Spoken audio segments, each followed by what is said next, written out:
with all the conversation about Fat Joe and what he said about FBA when he went on and math off us, he called us names, he called us a radical group, he called us racist and all kinds of different stuff, right? He called us broke. A lot of people has been boycotting Fat Joe. Fat Joe's name has been on the radar for Black Americans. And we know that he stepped down from now hosting the BET Awards. He's under fire. Because Black Americans now is starting to take their culture back. And we're starting to say, hey, listen, you guys want to be black when it's convenient for you. A lot of our Jamaican family, a lot of our Haitian family, you will come rock with us. But then when it's time for us to all be united as one, you go back to being Jamaican and Haitian and don't accept us, right? Well, we always accepted you. Now, in this conversation, that don't mean that we don't love y'all. We do. We just putting things on Front Street. It is what it is. We're not allowed to gatekeep our culture, but y'all come around us to fly your flags and say, hey, I'm this and I'm that, and you're separate. You call me a Yankee boy, and all these different things. And it's not stuff that I'm making up, and it's not said in hate.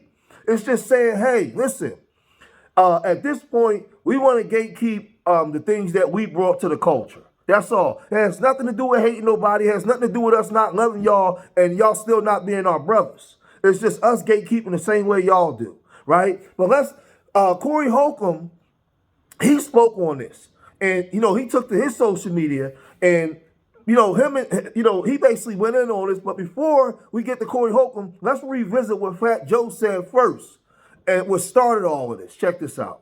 I tell you, I never really with Twitter, but I go on there to see. They always hating on me. And they said they've been like lately talking about Latinos wasn't in rap and this and this. These guys are delusional. We're from the Bronx, New York. It happens. And so when hip hop started, it's Latino and black, half and half. But they going at me because I'm like the only Spanish dude, like really with a big voice. Yeah, and Latinos wasn't there. You was invited. You are a specimen. I don't know what the f is up with these people that don't know their facts. These rumors were made by radical. Let's just say that. Okay, it's a group of these guys that don't want to hear Jamaican, don't want to hear Guyanese, they don't want to hear a black guy that ain't down with them. Right. Right? So their job is to criticize anybody who don't look like them or who ain't Black American. Who are these guys? You want me to say their name? We're going to give them too much clout. I mean, the FBA, Foundational Black Authority, whoever the f is. I'm just keeping it a buck. And they attack everybody on Twitter. You see this who run them? Like, your leader? Oh, man. So Fat Joe was in his feelings, and he said a whole bunch of nasty things in regards to us. Because remember, black dysfunction for years has been profitable for everybody. People come from other countries and join our struggle, right? And they make a lot of money. So it's not in their best interest for us to start waking up and gatekeeping our culture because it messes up them economically.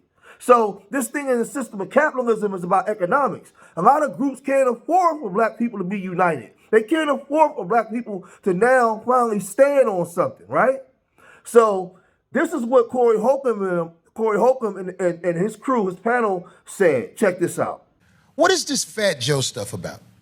I don't know everything about it. There's something new. Did he say something racist? No. Well, here's the thing: you got the FBA community. What is the FBA? You have to say what that is. Foundational Black. I always forget what the A stands for. Put it in the comments. Association? Or something like that. Hey, find out what FBA stands for, Nayo. Foundational Black America. Foundational Black America. I've been looking online. I seen Fat Joe had something to say where people in the FBA are against what he said. Yeah, I don't know what he said. I don't either. So basically, this is like, to sum it up, the FBA, they do righteous work though.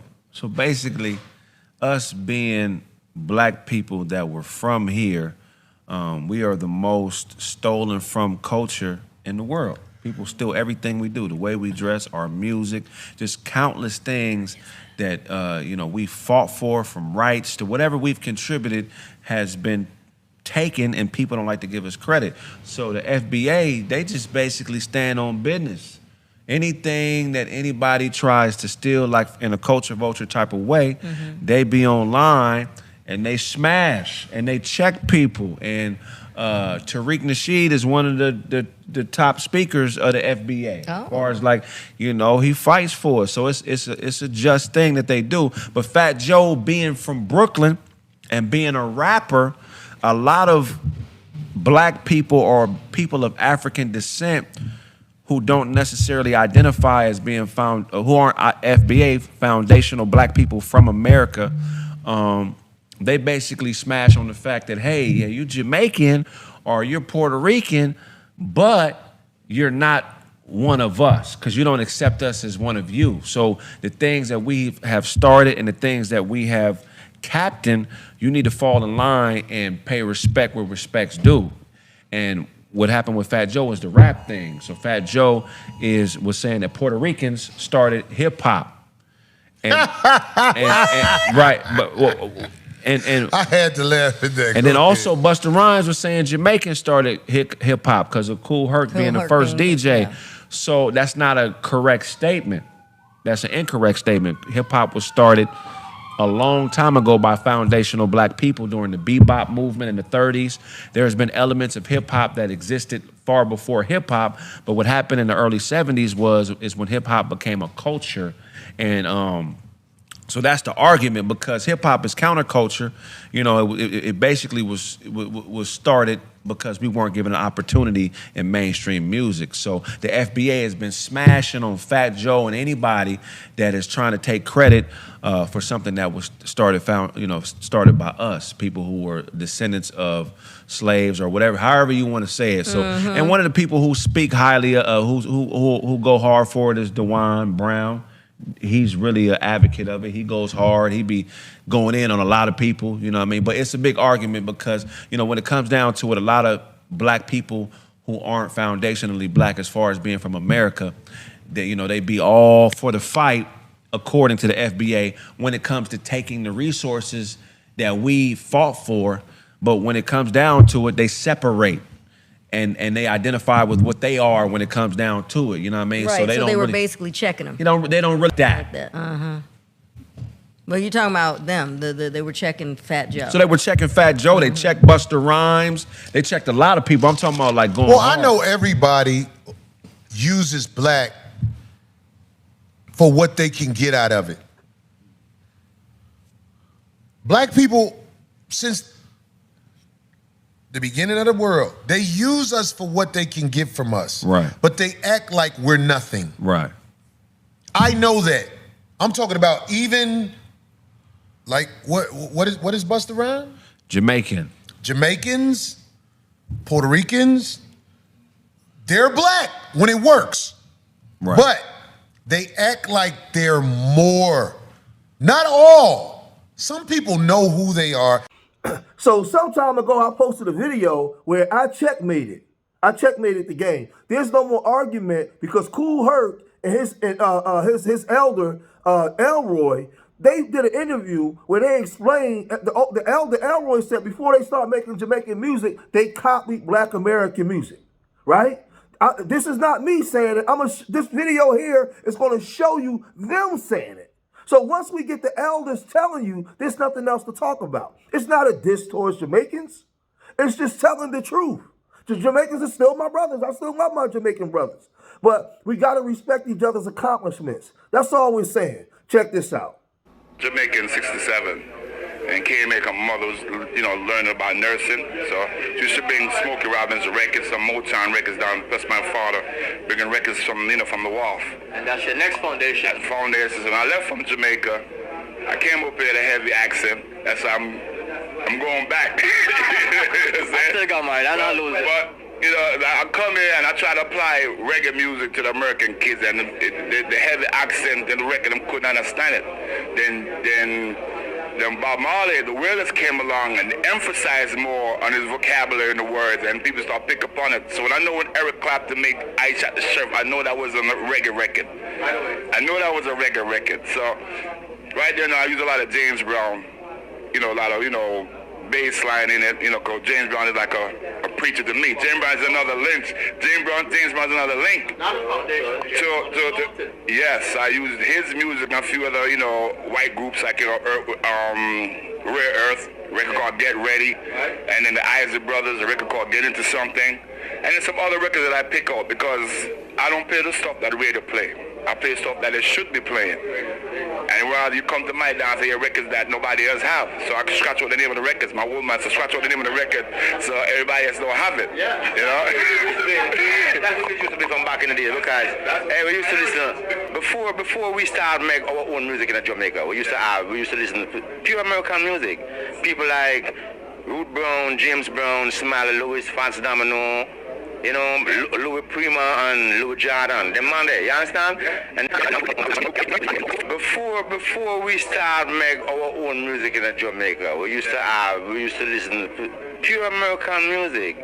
People like Ruth Brown, James Brown, Smiley Lewis, Fancy Domino, you know, Louis Prima and Louis Jordan, them man there, you understand? And then it's like when the ska come about, so we start listening to the ska until it come over to rock steady, until it come down to reggae, you know. So it's like, you see, it's basically the same thing, you know what I mean? After the documentary, the guy from Tokyo magazine, Adam, he make the documentary very informative, and you on it, man. And Coxon's on it, and Earl Chin, wife Pat Chin is on there, and them talk about Machuca, them talk about I King Stitch and a few other people, man. So it's a nice, I'm gonna hand it to you, because you have to have it. Yeah. Sean Paul is on there making, you know, remarks about me leaving from Jamaica, come here with what I saw, but I had to flip it. You know, I'm not mean remark me that, you know, telling people. He was narrating the part about me as a youth leaving from Jamaica, bringing what I see to the States. But how the youth named Sean Paul is a very cool youth, you know. Yeah, I seem like that. It's like a down-to-earth youth who don't forget them roots. No. You know, and we just love him for that, trust me. Him not leave him roots. And keep it right.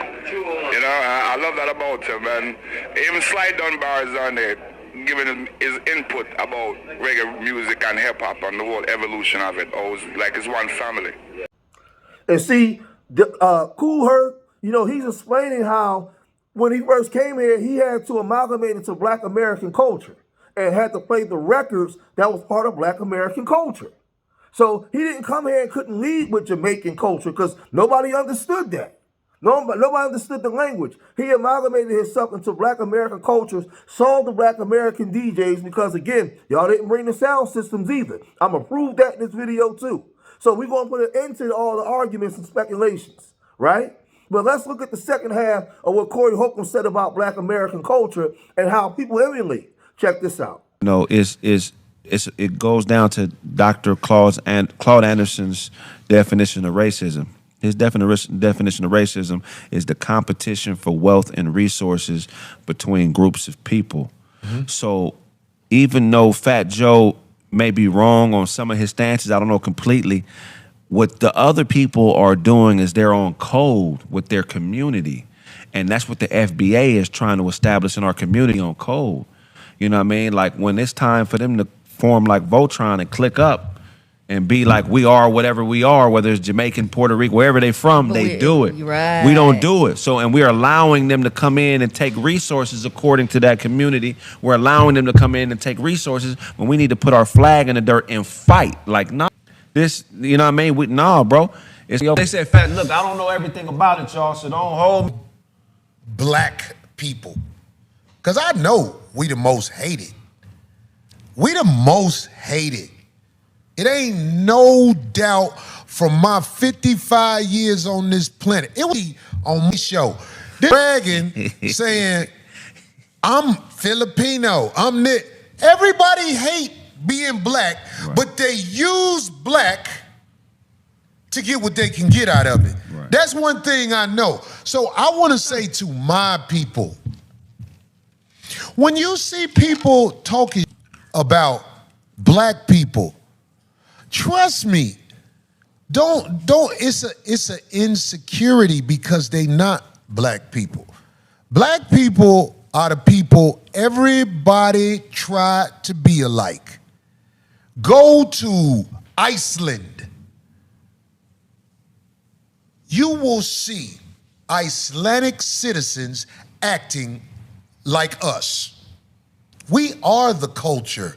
We are everything, but we are in direct war with the government. The government refuses to let us raise up in any way. They not worried about them other people. Them other people don't want nothing but rights to be able to do something. Black people, the people they went and captured and made build this country for free, we are public enemy number one. Because if we realize who we are on a united front, we can't be stopped. Yep. That's what they know. So they will always have us bickering. They will always have our women taking pictures with filters on the internet and starting to believe that's really them. We in a bad spot. So when you see people talk crazy about us, I guarantee you, man, it's insecurity. 100%. It's insecurity, man. Don't fall for it. I ain't got time for it, to be quite honest. I mean, like, yo, I'm just saying, here we are, all out here trying to survive. But black people got it worse than any other group to ever set foot in America. Nobody has it worse than us. We've had to do and tolerate is unimaginable. Now, I often say that the two most influential groups in the diaspora is Black Americans and Jamaicans.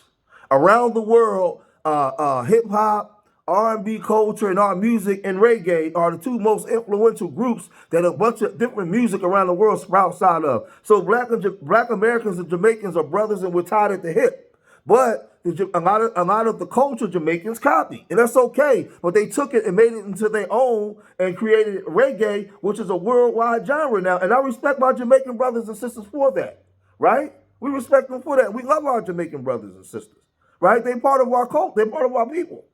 But what we're saying as Black Americans is we just want our respect for our culture, our inventions, our ingenuity, our fight. We are the group that fought for everybody on this planet. We fought for rights for everybody, right? But let's get into the sound systems.